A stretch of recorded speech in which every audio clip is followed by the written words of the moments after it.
Hello friends, legal and social awareness के इस खास एपिसोड में आप सभी का बहुत बहुत स्वागत है। मैं करीम अहमद सिद्दीकी एडवोकेट। मेरे सभी व्यूअर्स, सभी सब्सक्राइबर्स, दोस्तों और समस्त देशवासियों को इंडिपेंडेंस डे ढेर सारी शुभकामनाएं। दोस्तों, आज जबकि ये वीडियो हम इंडिपेंडेंस डे के मौके पर शूट कर रहे हैं, तो आज किस वीडियो में बात करते हैं कि वो कौन सा कानून था जिसके तहत कानूनी तौर पर भारत को स्वतंत्रता प्राप्त हुई थी, और इसी कानून के तहत भारत और पाकिस्तान के डिवीजन का प्लान भी तैयार किया गया था। हाँ दोस्तों, आज की इस वीडियो में बात करने जा रहा हूं इंडियन इंडिपेंडेंस एक्ट 1947 के बारे में। इस एक्ट के कौन से महत्वपूर्ण प्रोविजन थे और इस एक्ट का मकसद क्या था, इन सारी बातों के बारे में बहुत ही ब्रीफ में बातचीत करते हैं। बहुत ही महत्वपूर्ण जानकारी है, इसलिए जुड़े रहें आखिरी तक। देखते हैं कि इस संबंध में संपूर्ण जानकारी क्या है। इंडियन इंडिपेंडेंस एक्ट 1947 के महत्वपूर्ण प्रोविजंस के बारे में बातचीत करने से पहले उसके पृष्ठभूमि को जानना जरूरी हो जाता है। साथियों, ब्रिटेन के प्राइम मिनिस्टर क्लेमेंट एटली के द्वारा 20 फरवरी 1947 को एक घोषणा की गई थी। यह घोषणा की गई थी कि ब्रिटिश सरकार 30 जून 1948 को भारत को पूर्ण शासन दे देगी, यानी पूरी तरीके से आज़ाद कर देगी।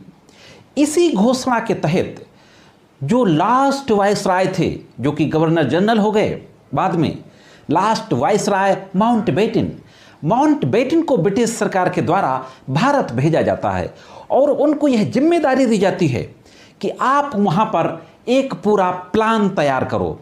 ये प्लान भारत और पाकिस्तान के बंटवारे का था। भारत और पाकिस्तान का बंटवारा कैसे हो, दोनों की शासन व्यवस्था कैसे चले और दोनों देशों के जो संविधान निर्माण की प्रक्रिया थी वो कैसे हो, इन सारी बातों की जिम्मेदारी दे करके लॉर्ड माउंटबेटन को भारत भेजा जाता है। और उसी दौरान ब्रिटिश पार्लियामेंट में यह महत्वपूर्ण कानून पारित किया जाता है। दोस्तों, यह कानून 4 जुलाई 1947 को ब्रिटिश संसद में पारित हुआ। इसके बाद 18 जुलाई 1947 को इसको रॉयल एसेंट मिली, यानी जो ब्रिटेन के जो किंग थे उनकी सहमत मिली, और यह कानून लागू हुआ था 15 अगस्त 1947 को। साथियों, इस कानून के तहत भारत और पाकिस्तान दो डोमिनियन स्टेट बनने थे इंडिया के, यानी भारत के दो टुकड़े होने थे और वो डोमिनियन स्टेट थे। डोमिनियन स्टेट मतलब पूर्ण राज्य का दर्जा नहीं था, उनके ऊपर ब्रिटेन का किंग था। हालांकि कानूनी तौर पर उसको कोई अधिकार नहीं थे, लेकिन जो इंडियन इंडिपेंडेंस एक्ट 1947 था उसमें यह कहा गया कि ब्रिटिश इंडिया, जो कि गुलाम भारत था जो ब्रिटेन का, उसको ब्रिटिश इंडिया कहा जाता था। तो ब्रिटिश इंडिया को दो डोमिनियन स्टेट में डिवाइड करना था, पाकिस्तान और भारत। अब एक जो सबसे बड़ा इशू था दोनों के सामने, खास तौर से माउंटबेटन को इसी इशू को सॉल्व करना था। इसके साथ साथ और भी बहुत सी समस्याएं थी।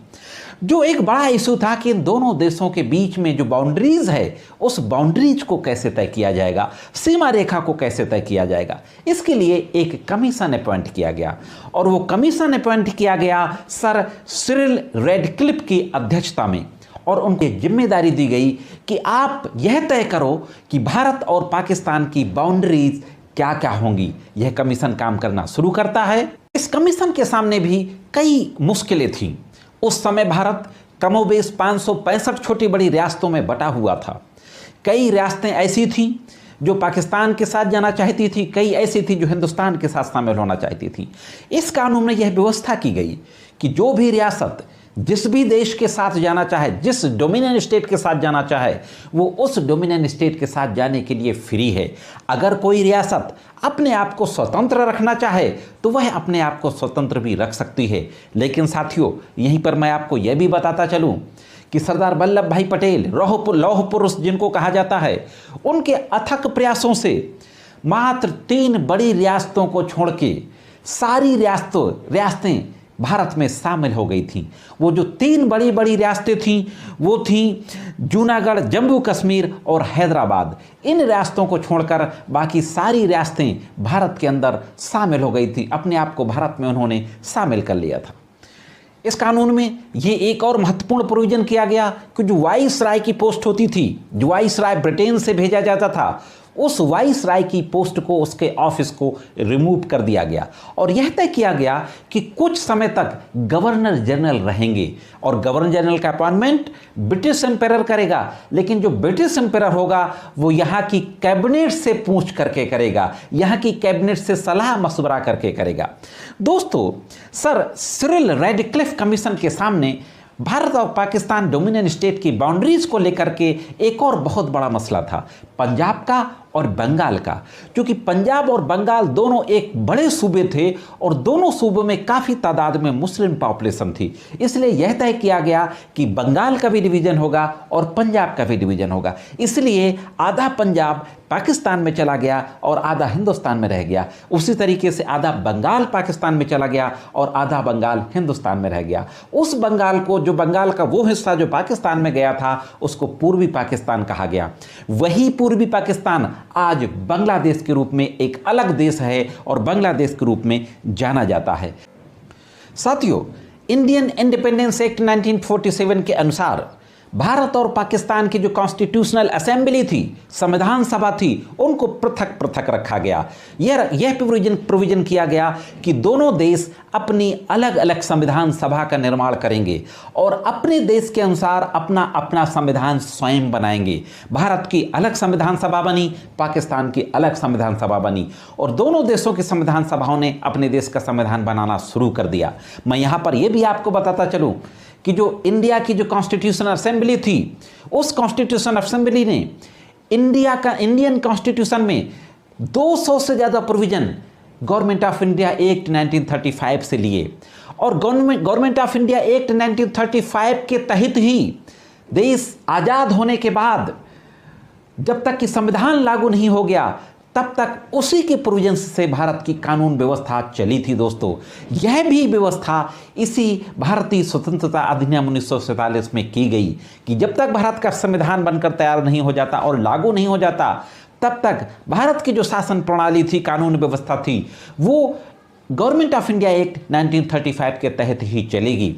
दोस्तों, दोनों देशों की संविधान सभाओं को यह अधिकार भी दिया गया कि वो अपने अनुसार ना सिर्फ कानून बनाएं, बल्कि पहले से जो कानून चले आ रहे हैं उनमें से किसी भी कानून को मॉडिफाई करें, संशोधन करें या उसको ख़त्म कर दें। इवन कि जो इंडियन इंडिपेंडेंस एक्ट 1947 जिसके तहत ये तमाम व्यवस्था की जा रही थी, उसको भी इन संविधान सभाओं को ख़त्म करने के पावर दिए गए। तो इस तरीके से इंडियन इंडिपेंडेंस एक्ट 1947 बना दोस्तों, और इसमें इसको लागू करने की जो तारीख तय की गई वो 15 अगस्त 1947 1947 15 अगस्त 1947 15 अगस्त से इंडियन इंडिपेंडेंस एक्ट 1947 लागू हो गया था।